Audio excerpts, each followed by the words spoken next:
अपने अगुवों की आज्ञा मानो और उनके अधीन रहो, क्योंकि वे उनके समान तुम्हारे प्राणों के लिए जागते रहते हैं, जिन्हें लेखा देना पड़ेगा।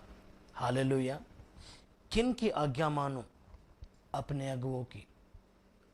अगर आप किसी कलीसिया में जाते हैं, आपने प्रभु के नाम को जान लिया, खुदा ने जो आपको अपना एक अगुवा ठहराया है, तो बाइबल क्या कहती है? अपने अगुवों की आज्ञा मानो। हालेलुया। और उनके अधीन रहो। यहां पे दो बातें हैं। एक बात क्या है? जो तुम्हारे अगुवे हैं, जो आपके पास्टर हैं, जो खुदा ने ठहराए हैं, उनकी आज्ञा मानने। दूसरा, उनके अधीन रहना है। तीसरी बात क्या कहता है परमेश्वर? क्योंकि वे उनके समान तुम्हारे प्राणों के लिए जागते रहते हैं, जिनको लेखा देना पड़ेगा। किन के प्राणों के लिए? जब एक मैन ऑफ गॉड खड़ा होता है, जब परमेश्वर किसी प्रभु के दास को खड़ा करता है, तो प्रभु का दास रातों को सोता नहीं है। वो अपनी कलीसियाओं के लिए, उनके बच्चों के लिए, उनके परिवारों के लिए, उनके बिजनेस के लिए वो रातों को प्रार्थनाएं करता है। एक जो असली वाला मैन ऑफ गॉड होगा, एक खुदा का खादिम होगा, एक प्रभु का दास होगा, वो रात को सोएगा नहीं। वो रात को प्रार्थना करेगा। किन के लिए? अपने लोगों के लिए। बाइबल कहती क्या है? वो उनके लिए जिनका लेखा देना है, उनके प्राणों के लिए क्या करेगा? प्रार्थना करेगा। तो जितने भी भाई बहन हमें देख रहे हैं, बाद में देखेंगे, अगर आप प्रभु के भवन में एक बार भी आए हैं, तो आप हमारे प्रार्थना की लिस्ट में चढ़ चुके हो। हालेलुया।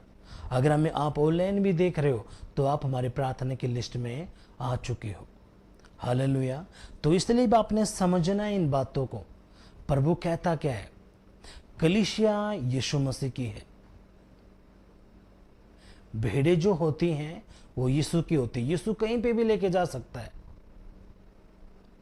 हालेलुया। यीशु मसीह की जय। तो खुदा का कलाम कहता है, जो तुम्हारे अगुवे हैं उनकी आज्ञा मानो।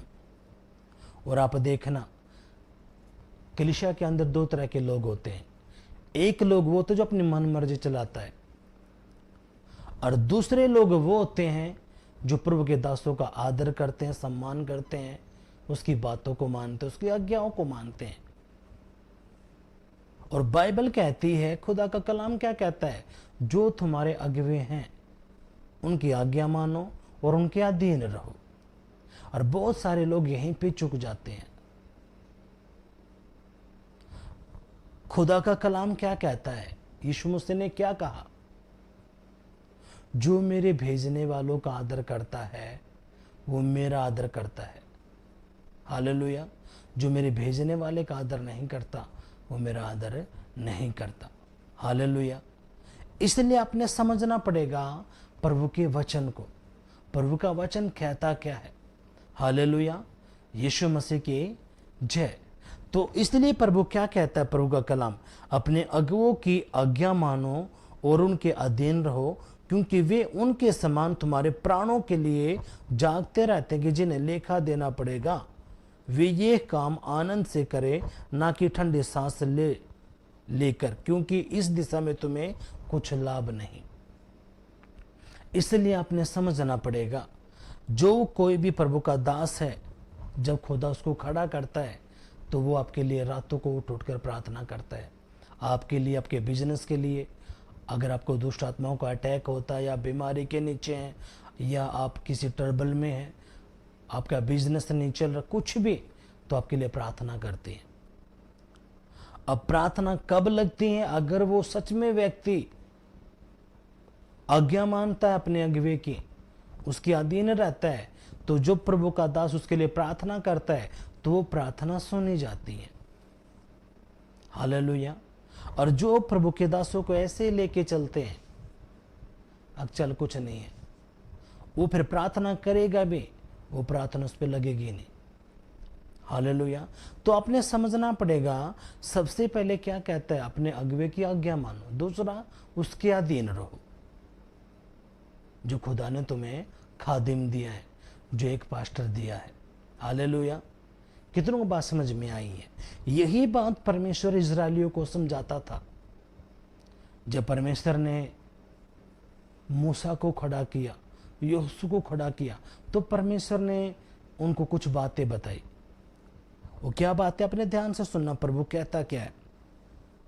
और जो बेटा बेटी जो होते हैं, जो खुदा के दासों की बात मानते हैं, देखो प्रभु उनके लिए क्या बोलता। हम निकालेंगे भजन संहिता की पुस्तक, उसका 81वां अध्याय 81। अब अपने ध्यान से सुनना, प्रभु कहता क्या है। पूरी बाइबल के अंदर परमेश्वर एक ही बात पे जोर दे रहा है, मेरी आज्ञाओं को मानो, मेरा भय मानो, मेरे वचन पर चलो। मेरे वचन पर चलोगे तो ये हो जाएगा, मेरे वचन पर नहीं चलोगे तो ये घटना होगी। तो इसलिए अपने समझना है प्रभु कहता क्या है। भजन संहिता उसका 81वां अध्याय 81 हम निकालेंगे। 81 और उसकी 8वीं आयत को मैं पढ़ूंगा। प्रभु क्या कहता, ध्यान से सुनना है। हे मेरी प्रजा सुन, मैं तुझे चिता देता हूं। हे इज़राइल, भला हो कि तू मेरी सुने। हालेलुया। अभी यहां पे यहोवा परमेश्वर है और वो क्या कहता अपनी प्रजा को, अपने लोगों को, अपने बेटा बेटी को। अब आप हो कौन? उसकी प्रजा, उसके बेटा बेटी। आप एक इज़राइली हो। इज़राइली का मतलब क्या? जिनके मन शुद्ध है, जो परमेश्वर पे विश्वास करते हैं, जो एक मसीह है, जो चुना हुआ है, जिसको परमेश्वर ने मसा किया है। मसीह का मतलब क्या? मसा किया हुआ, अभिषेक किया हुआ। तो जो भी मेरे भाई बहन हमें देख रहे हैं, तो आपको क्या किया गया है? मसा किया गया, आपका अभिषेक हुआ है। आप चुने गए हो, आपको मसा किया गया है, आपको अलग किया गया संसार से, और आपके ऊपर एक थप्पा मारा है, एक मोहर लगी है पवित्र आत्मा की